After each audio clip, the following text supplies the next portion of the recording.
Awesome. Well, halako ke, hoisiye no lako, natoe PAC, nete kopi, mishe wawekwa. Niawe, thank you everyone for joining us for our Thrive for Indian Country launch. My name is Ashley and I am the Green New Deal organizer with the Indigenous Environmental Network. Since our inception, IEN has been involved in climate and tribal sovereignty policy work, and one of our current focuses is the Thrive agenda. That is transform, heal, and renew by investing in a vibrant economy. This was developed in concert with our partners at the Green New Deal Network. Thrive offers a roadmap to a just recovery and a regenerative future that prioritizes the strengthening of Indigenous and tribal sovereignty, nation and nation relationships, strengthens consultation standards by codifying free prior informed consent, also known as FPIC, recognizes the UN's Declaration on the Rights of Indigenous Peoples, and addresses tribal concerns regarding jurisdictional authority. Bottom line, Thrive is for Indian country. Now, during this webinar, we're going to frame Thrive for Indian Country and explain why it's so good for our communities and why we should be getting behind it. We'll be delivering the indigenized versions of the 8 Thrive pillars and provide on-the-ground perspectives around just transition, keeping fossil fuels in the ground, policy, sovereignty, nation and nation relationships, and free prior informed consent. Now, I'm really excited to be joined by some awesome relatives all across Turtle Island who have really been doing the work in their communities to make sure that we have a good and healthy future for many generations to come. So along with us, we have Donna Chavis from the Red-Tailed Hawk Collective out of North Carolina, Ruth Miller with Native Movement and the Alaska Just Transition Collective in Alaska, and Crowe from the Eastern Band of Cherokee Indians in North Carolina. So I'm really excited to go ahead and turn over the agenda and let everybody tell you why Thrive is for Indian country. So first up, I'm gonna go ahead and pass it over to Ruth. Thank you. Yachidu everyone. Shivak Isen Shiji, Ruth Miller Gustana Shiji, Denny Inakanaga Shilkun Kanash, Chayang Nash Ite, Shediznaka, Heather Kanda Miller, Shumpta, Uid Miller Stukta, Chikanikali Kidiki, Yetel, Henu Yahli Bagut Yahli et Sete. My name is Ruth Miller in English. My Denaina Athabascan name is Shivak Isen, and I am a member of the Chiriang tribe out of Dillingham here in Alaska, though I'm calling in from our Denaina homelands in Digayakak, Anchorage, Alaska. I am the Climate Justice Director for a grassroots matriarchal Indigenous nonprofit that works statewide across Alaska for our Indigenous rights and environmental rights, our intertwining rights and cultural rights that define and protect what it means to be Indigenous peoples up here. And I'm so proud to work with Native Movement, but particularly proud today to work with Indigenous Environmental Network on the Thrive agenda. See, in Alaska, we have a very different history than the rest of the lower 48. And we have very unique cultures and diversity within our state that really challenges us and encourages us to think in complex ways about how to defend our collective and cultural rights to our land use, our subsistence practices, and to ensure that our youth and our elders are well taken care of, and that our communities will be safe and be treated with justice. And so our work is work of, we say, remembering forward. It's bringing this concept of a just transition into our communities and ensuring that our elders, our youth, our ancestors, and our descendants see themselves in our work. So when we think of a just transition, moving from an extractive economy to a regenerative economy, it's not just a matter of policy and tactics and what legislation will get us there. It's a matter of empowering our Native communities, our aunties and uncles, our folks out in the villages to see themselves in this work and to make sure that they are the leaders, that they are the frontline speakers, that they are the decision makers as we pave this new pathway forward using our ancestral wisdom, our place-based knowledge to tell us where to step next. So our work here in the state has included working very closely with a number of our organizational partners, both Native and non-Native, to form alignment around our Indigenous values and values of just transition to enact this change in the state, to move from an extractive oil colony that preys on our people, particularly our Native women, and transition our communities into ones of safety, ones that are thriving. And so the Just Transition Collective was born in January 2020, when we began to think strategically about how to bring our community into relationship with one another, how to work together in collaboration, to strategize, to think about how language revitalization is just as important to climate change work as economic transformation is, to think about how childcare and validating the care economy is just as important to climate change as is reducing emissions and weatherizing our frontline homes.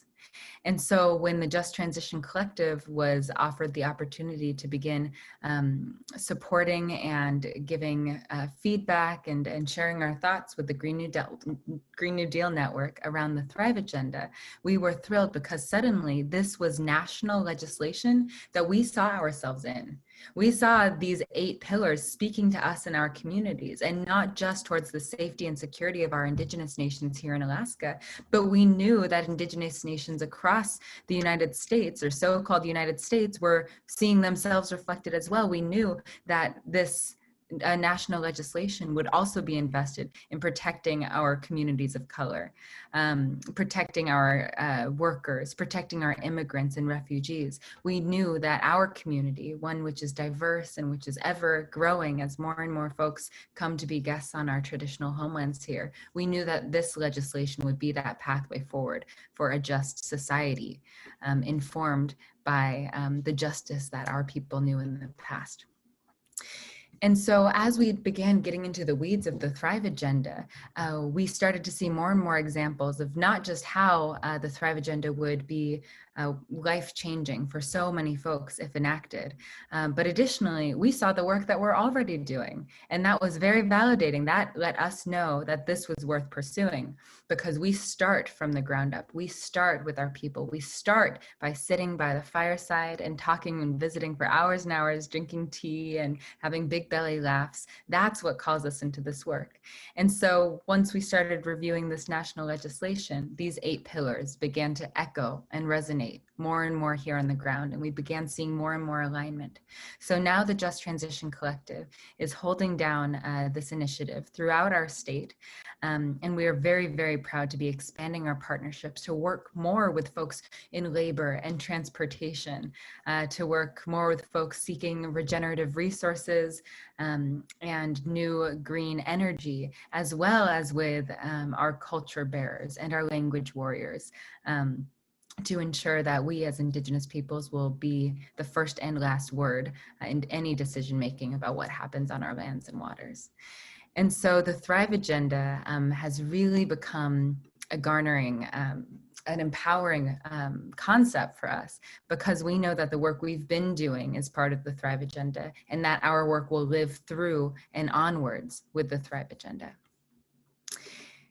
And so what comes next for us? Well, today on March 31st, we will also be launching a webinar series that will not only talk about an Alaskanized Thrive, Alaska's Time to Thrive, which will be airing at 12 p.m. Alaska time, where we will be engaging Alaska-specific examples of each of our different pillars. But we'll also be launching an Indigenized Thrive for our Alaska Native tribal leaders and communities, a zine that will help share information, give opportunities for empowerment and feedback, so that we can begin to translate this work into our languages, translate this work into ways that we can visit with one another and into words that resonate with us.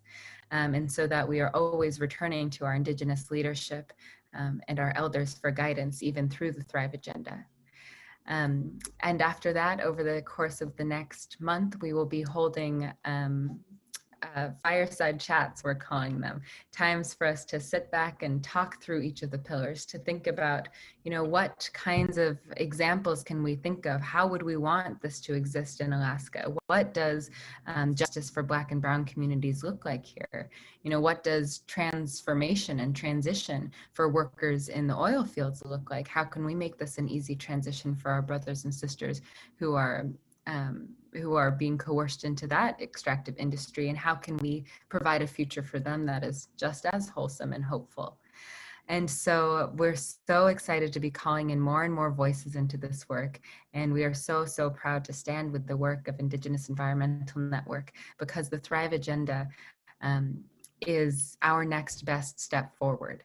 It is the next moment that we can take to honor this national opportunity, and to make sure that us as Indigenous peoples, as the first stewards of Turtle Island, are seated at the table and ready to take charge and share our leadership and our teachings and traditions with whatever comes next.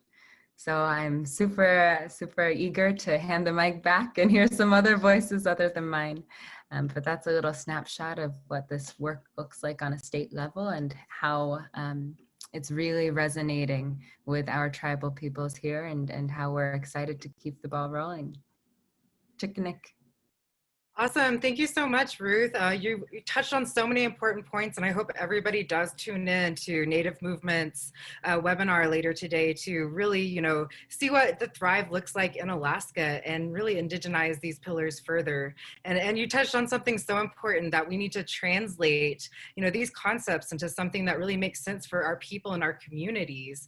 Because, we are already doing the work, and we do know that our communities are not only closer to the problems, but they're closer to the solutions, because we've already been doing all of this work for so many generations. And so, I invite you all to visit www.ienearth.org/thrive, where you can see all of these Thrive pillars in writing, and you can provide feedback for this webinar and what your vision for Indian country looks like through the Thrive.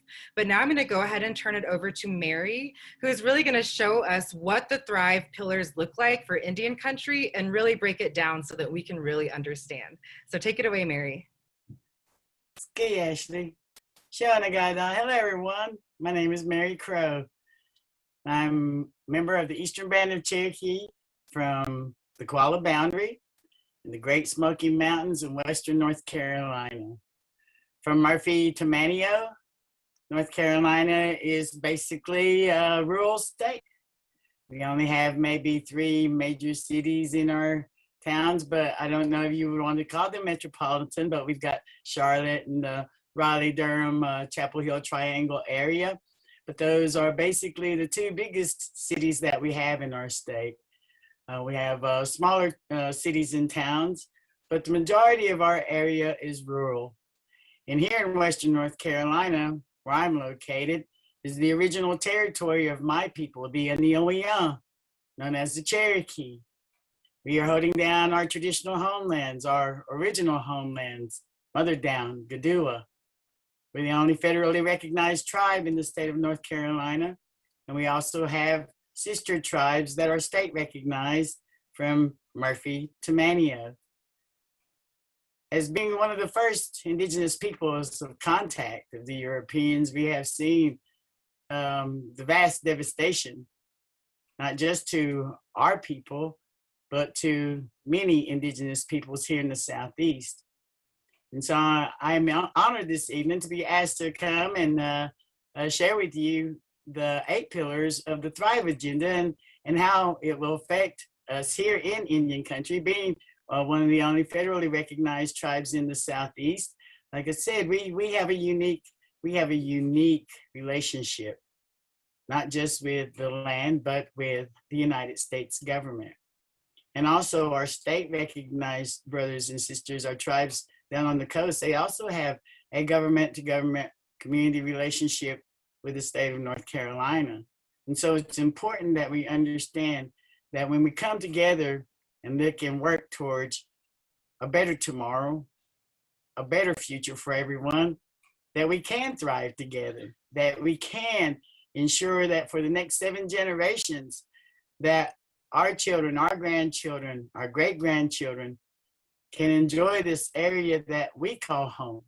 The Great Smoky Mountains National Park is one of the last of the biodiverse areas in the world.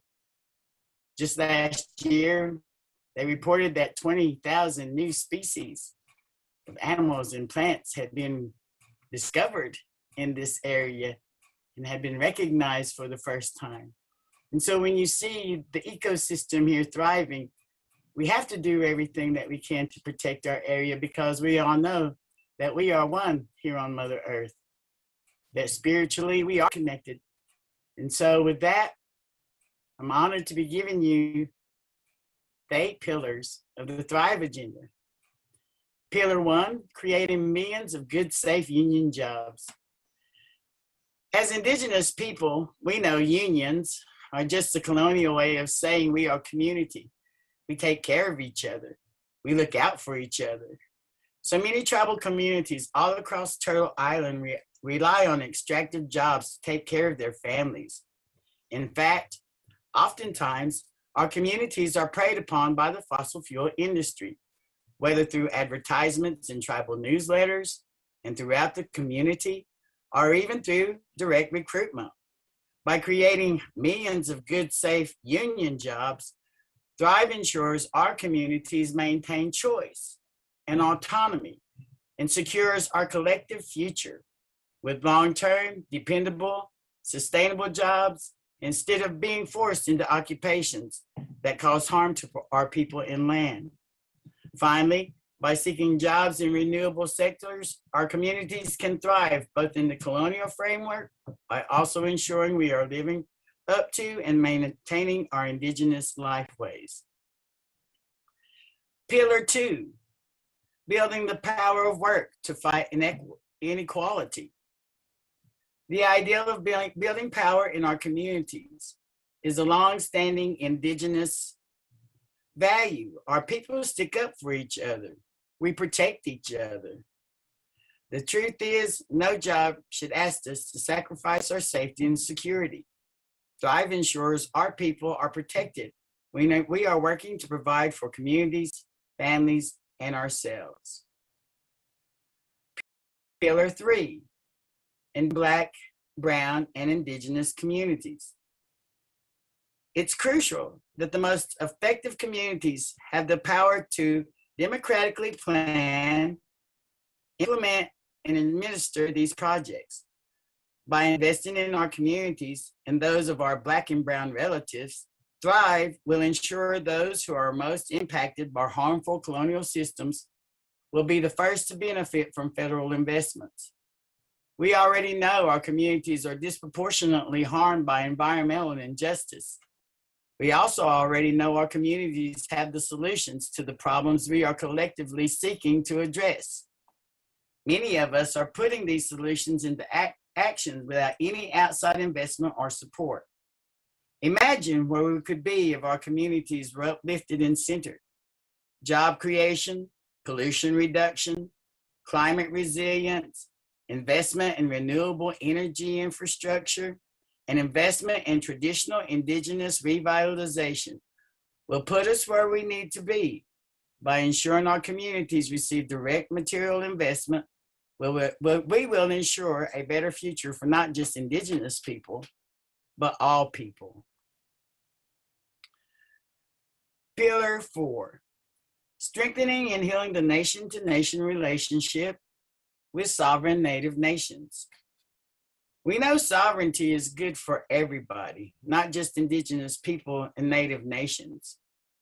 We also know that our nations care for our communities and the larger non-Native communities situated within our respective territories. The truth is, we need systems change to move us collectively away from the extractive, harmful economy that is hurting our people and the land. It's not that Indigenous people are better than other communities. It's just that our specific and unique relationship to this land and the United States government aptly positions us to provide a decolonial roadmap rooted in Indigenous knowledge towards a truly regenerative future in which all of our communities can collectively thrive. For example, concepts such as free, prior, informed consent with Indigenous nations are critical because we know in our hearts, cultures, and genealogies that we are the land. We are our people. Nothing that is bad for the land is good for us. By ensuring our communities and Native nations are the ones making the decisions about the projects that impact our people and our lands, Thrive ensures we will have a healthy place to call home for all of our future generations. Pillar 5, combating environmental injustices and ensuring healthy lives for all. Everyone deserves clean water. Everyone deserves clean air. Everyone deserves clean land. These are not controversial ideas, and yet Indigenous, Black, Brown, and working class communities across the country are consistently denied these fundamental rights as we are sacrificed to the fossil fuel industry. Thrive will ensure our communities have direct access to everything we need to live the healthiest lives possible. This looks like access to culturally based health, mental health, and educational services, access to our traditional ceremonies and medicines, space to practice our traditional Indigenous lifeways, and bodily and tribal sovereignty for Indigenous peoples, our communities, and nations. Pillar 6, averting climate and environmental catastrophe. Indigenous peoples have long warned of the climate emergency we are currently in. This is why it is crucial that we act, and we act now. We need monumental historic solutions that match our monumental historic problems. New investments outlined in Thrive will spur the largest expansion in history of clean, renewable energy, emissions reduction, climate resilience, and sustainable resource use. By centering Indigenous traditional lifeways and knowledge, we can make sure we have healthy land, water, air, and communities for many generations to come. Pillar 7, ensuring fairness for workers and communities affected by economic transition. As Indigenous communities and nations on the front lines of the climate emergency and fossil fuel extraction, we know extractive industries continuously prey upon our people and our lands. In many cases, our communities are forced into dependency on the fossil fuel economy. Left without autonomy, choice, or access to the permanent sustainable jobs we can count on, we deserve a regenerative economy in which care for our people and the land is front and center. Thrive will ensure our people do not have to choose between providing for our families or upholding our traditional Indigenous lifeways. And by helping our people transition into safe, clean, good paying, and long-lasting jobs, Thrive will create the conditions that empower us to care for the land, water, and each other without sacrificing our Indigenous values and principles. Pillar 8, reinvesting in public institutions that enable workers and communities to thrive. For our communities to truly thrive, we need real, meaningful reinvestments in all public institutions. We know exactly what it looks like for the federal government to leverage these colonial spaces against our people, from boarding schools to teaching anti-Indigenous histories or completely erasing us and our experiences, to forcing our communities into abject poverty. We deserve just reinvestments that match the disproportionate injustices our people have and continue to endure. Under Thrive, reinvesting in public institutions looks like free language immersion schools on our reservations and in urban areas where our people live. It looks like valuing and uplifting traditional indigenous knowledge and lifeways by ensuring our communities have access and opportunity to learn traditional indigenous skills. Finally, it looks like providing a roadmap to all people to a regenerative economy and just transition that is rooted in indigenous knowledge and principles. Thank you so much, Mary, for sharing all of those pillars. And again, you can go to www.ienearth.org/thrive if you want to get a deeper look at those pillars. And really, you can just click on each of the pillars and it will give you the indigenized version that we all collaborated on. So I'm really grateful for you sharing that with us. So now we're going to go ahead and pass it over to Donna, who is going to share a little bit more about the North Carolina experience and what that means for Thrive. Thank you. I'm never accused of being afraid to speak, but I always forget to turn that off. So anyway, Namosa, and thank you. It's so good to be with everyone today and to hear the stories and to hear the pillars. I am Donna Chavis. I'm Lumbee coming to you today from Pembroke, North Carolina, which is the ancestral home of the Lumbee peoples. We are in the area of the coastal plains of North Carolina and surrounded by water in so many ways. We have bays, we have rivers, we have waterways, and we have trees. In some ways, the trees that are in the eastern part of North Carolina have been compared to the Amazon because of the power they have for extracting carbon dioxide and returning oxygen into the universe.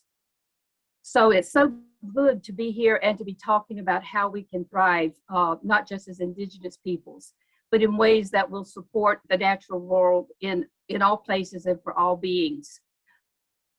Over the past 5 years, it's been very challenging here in the east of North Carolina, where there have been many attacks on the natural world, as there's been one industrial scheme after the other that came to our knowledge. Many of these being planned behind closed doors, and we as peoples of the earth learning about them at the last minute. Some of them you've probably heard about, and others have not hit the national radar yet. But I want to give you some background on these schemes that have kept us so busy in protecting Mother Earth. The first major scheme that was attempted was the siting of the Atlantic Coast Pipeline, also known as the ACP. It was going to run from West Virginia, and then supposedly end in North Carolina. And along the whole 600-mile route, there were many Indigenous, Black, Latino, and other peoples of color, along with high percentage of low wealth communities that were going to be impacted. In North Carolina alone, there were 4 Indigenous tribal nations that would be directly impacted, and every county along the route it passed through were low wealth tier 1 counties. Now, North Carolina is known for having the largest American Indian population east of the Mississippi River and the 8th largest Indigenous population in the United States. And you heard Mary speak about the Eastern Band Cherokee, which is a federally recognized tribe. And then there are 7 state recognized tribes, and we are all relatives with each other. We come from one land under one sky, and we do work together. Now, in that population that is so large in North Carolina, with the plan that was made for the Atlantic Coast Pipeline,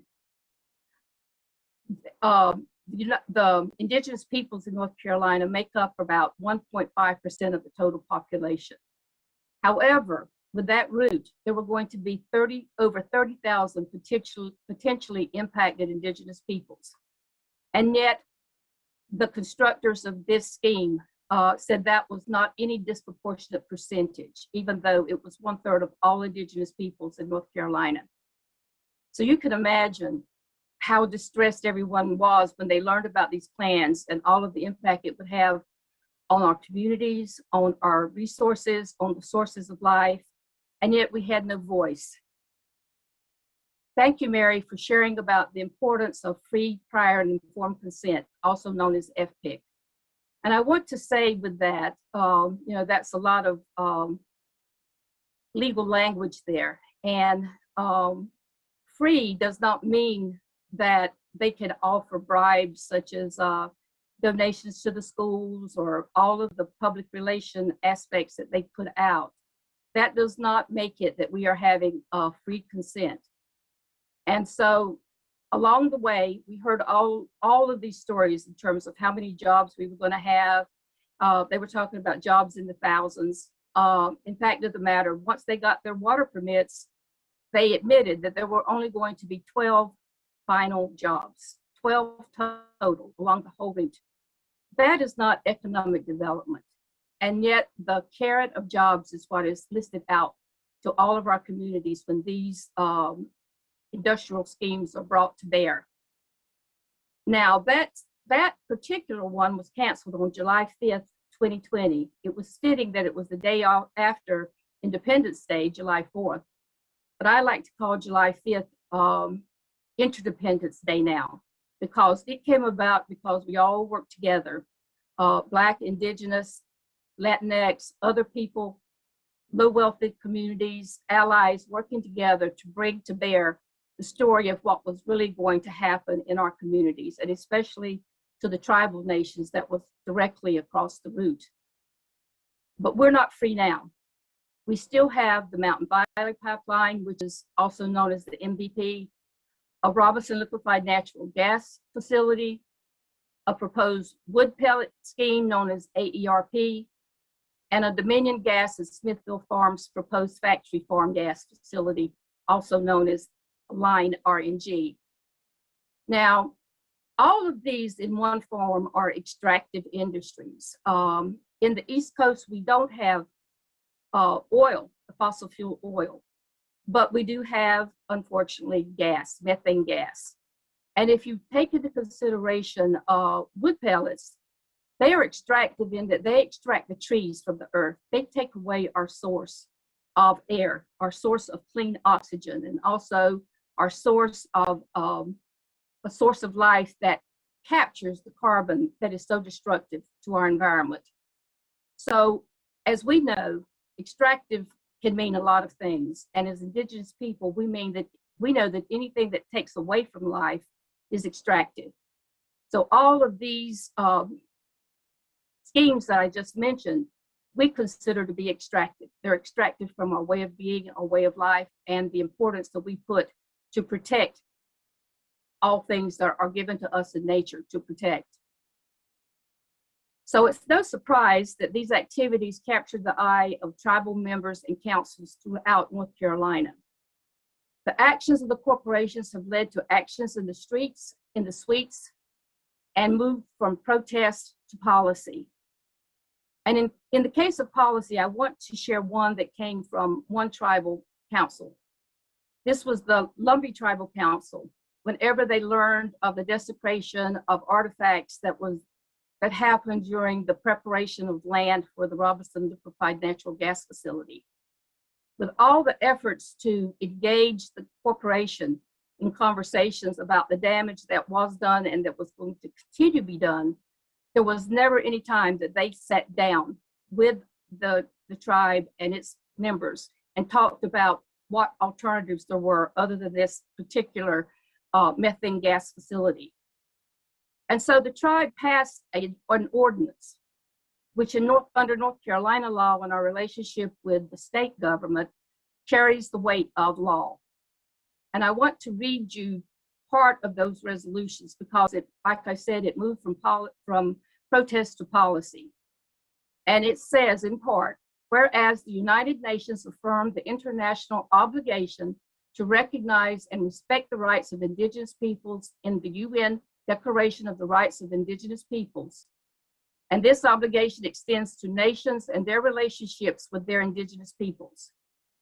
Therefore, meaningful consultation with the Lumbee tribe must be undertaken for any action contemplated by the Federal Energy Regulatory Commission, the U.S. Army Corps of Engineers, and many other federal and state regulatory bodies.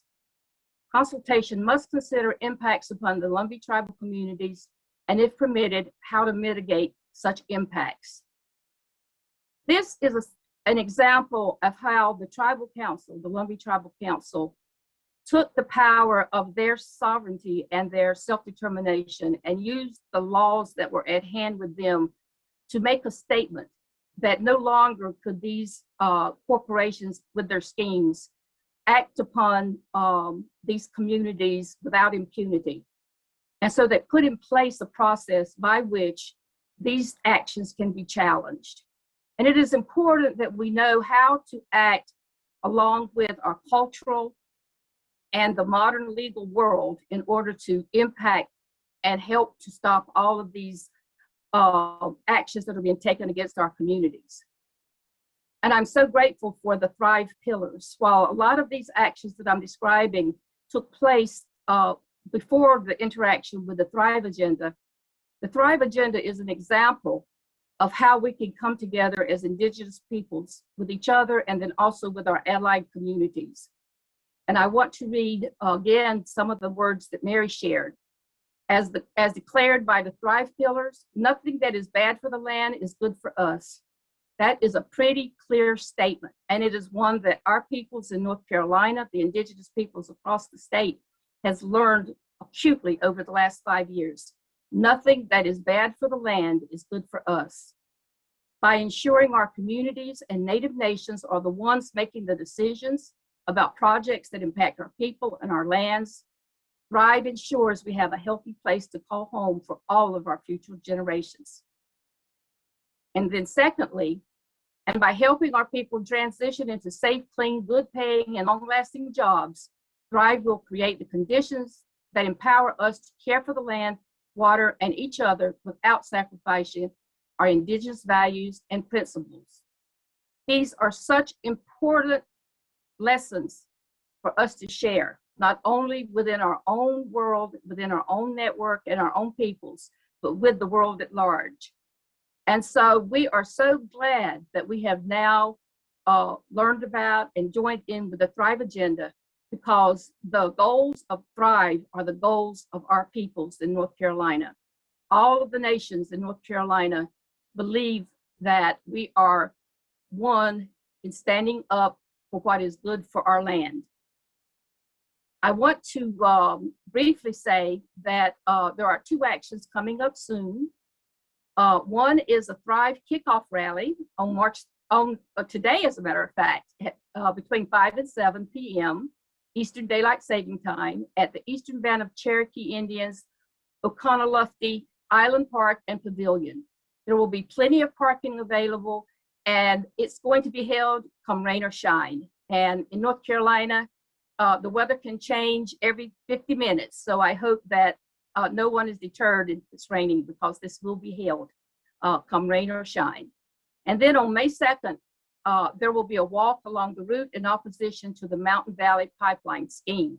The Mountain Valley Pipeline has just started doing eminent domain takings of land, and the people are coming together across the route to call up, not just for Indigenous peoples, for all people who are impacted by this Mountain Valley Pipeline scheme that is going to do so much damage along the route and has already done so much damage in the mountains of West Virginia. And with that, I say thank you and Mimosa. Thank you so much, Donna, for really, sharing with us the North Carolina story. I hope everybody does plug into those actions if you're able to. Definitely follow Donna and Mary on social media, the Red-Tailed Hawk Collective, and then Mary Crowe, and you can find out some more of what's happening locally. And again, don't forget about that webinar that's happening out of Alaska. It's really beautiful to see so many different perspectives, coming together around the Thrive agenda, and it's really what's going to take us home. So I'm going to go ahead and talk a little bit more about what FPIC looks like and how it fits into the Thrive agenda. And so really we see the Thrive agenda as a vehicle for us and our people to advocate for free, prior, informed consent, which will be an absolute game changer for Indigenous peoples and tribal nations once it's enshrined into federal law. So we know the Biden administration released an executive memo asking each of the federal agencies to determine what it looks like to have meaningful consultation with tribal nations. But we also know that this is not enough. We cannot leave federal agencies to decide upon themselves what this means within their own agency without any consistency or ability to truly enforce a minimum standard for meaningful consultation. Our communities have long witnessed what happens when the US federal government consults with our nations. These agencies and companies will call a meeting, leave out a sign-in sheet, and call it consultation. And far too often, consultation is used as a substitute for consent. We're here to say that consultation does not equal consent. So let me spend a little bit more time explaining what free prior informed consent is. FPIC. It is a basic underpinning of Indigenous peoples' inherent right of self-determination. It includes the provision of timely, adequate, and accessible information prior to any planning or implementation of a proposed action or project. Indigenous peoples' right to consent, or importantly, to not consent, must be based upon the Indigenous people's own decision-making processes, customary laws, traditions, and practices, free of any coercion or manipulation. This includes participation and consent in setting the terms and conditions of any proposal, addressing the economic, societal, cultural, spiritual, and environmental aspects of the Indigenous peoples concerned, and if appropriate, any climate impacts. FPIC is an international concept. It just so happens that the United States is far behind the curve. So by the United States codifying free prior informed consent, or FPIC, we can help ensure that a culture of consent with Indigenous peoples and our nations becomes normalized right here, right now. In real life on the ground, this looks like no more illegal pipelines cutting through our land, like the ones that Donna was telling you about, or like Dakota Access Pipeline and Enbridge Line 3. It also looks like a real decrease in the missing and murdered Indigenous women, children, and relatives that impacts each and every one of us in our respective communities. This horrible reality is only accelerated by the occurrence of man camps that are situated near fossil fuel and other extractive projects, which means really near our communities. So finally, it looks like the recognition and realization of Indigenous and tribal sovereignty, self-determination, and autonomy, all of which are inherent rights that are also written in treaties made with the United States. So now that you have a good picture of what Thrive can accomplish for our communities, I want to say Niawe and thank you for taking the time to come here today to hear about some of our fights, our triumphs, and our vision for a regenerative future for all our generations that are yet to be born. It is so important to understand how the violence against Indigenous lands is connected to the violence against Indigenous peoples. Free prior informed consent is a crucial step toward dismantling the harmful settler colonial systems that oppress us all. It is vital we move away from practices that perpetuate colonial violences and render Indigenous peoples silent, invisible, erased, and move toward a system in which Indigenous peoples are full partners in all decision-making that impacts us and our lands, i.e. everything. Free prior informed consent protects Indigenous lands and Indigenous people. Free prior informed consent is the pathway toward restoring Indigenous autonomy, righting colonial wrongs, and ensuring that we all have healthy land, air, and water for many future generations to come. By advancing Thrive, we advance FPIC and we normalize consent. Now, this vision may seem big, it may seem bold, but it is very attainable. By keeping the solutions focused on those most impacted, we can ensure a regenerative future for generations to come. We deserve solutions that we create, that we inform, that meet the needs our communities are uplifting. We deserve a just recovery for all. So again, Niawe, Wopila, thank you for allowing all of us this opportunity to share our bold Thrive agenda for Indian country. Again, you can learn more about how our vision transforms, heals, and renews our nation and communities by investing in vibrant economies when you visit www.ienearth.org/thrive. Here you can provide feedback, and we really welcome all of your feedback and all of your input. And by visiting our website, you will also see our indigenized pillars, all of the congressional representatives and the organizational partners who also know that it's time to thrive. And we'd really love for you to join us. This has been a very collaborative effort. IAN couldn't have done it without the help of Native Movement, Ruth Miller, Mary Crowe, and Donna Chavis. And so again, please follow Indigenous Environmental Network for updates on Thrive and give us feedback. This is a vision for us, by us. The time to thrive is now. Miawe.